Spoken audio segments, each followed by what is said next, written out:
মাঘ মাসের লক্ষ্মীর ব্রতকথা। জনৈক রাজার উপাখ্যান। দিল্লীতে আছিল এক দুর্ধর্ষ রাজন, অবিচারে করিত যে প্রজার পালন।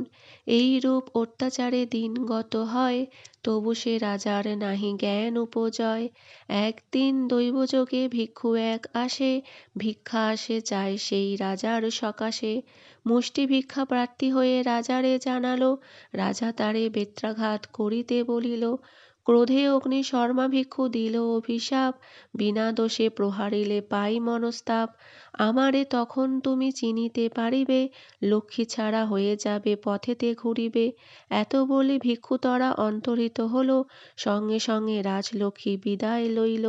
চারিদিকে হাহাকার, ক্ষুধায় চিৎকার, কে কোথায় চলে গেল রাজ্যবাসী তার। নাহি শস্য নাহি অর্থ, সব শূন্যাকার, মহামারী হাহাকার রাজ্য শূন্যতার।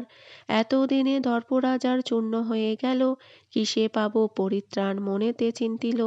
অন্ন নাহি বস্ত্র নাহি ভিক্ষা মাত্র সার, লক্ষ্মী ছাড়া হয়ে আমি ঘুরি চারিধার। ভিক্ষু অভিশাপ কথা জাগিল মনেতে, কোথা গেলে দেখা হয় ভাবে সদা চিতে। ক্ষুধায় কাতর রাজা কাঁদিতে লাগিল, হেন কালে সেই ভিক্ষু তথায় আসিল। রাজার অবস্থা হেরি ভিক্ষু হৃদি ফাটে, বলে রাজা অতি দর্পে এই তব ঘটে। মার্জনা করহ বলি ভিক্ষু পদতলে, পড়ে রাজা আছড়িয়া ভিক্ষু তারে বলে। অত্যাচারে নির্যাতিত করেছ প্রজায়, লক্ষ্মী ছাড়া হয়ে তাই রয়েছ ধরায়। এখনো যদি চাও তুমি আপন মঙ্গল, পুজো লক্ষ্মী হবে দূর অরিষ্ট সকল। সেদিন হইতে রাজা লক্ষ্মী পূজা করে, রাজ্য মধ্যে শান্তি হলো আনন্দ অপারে।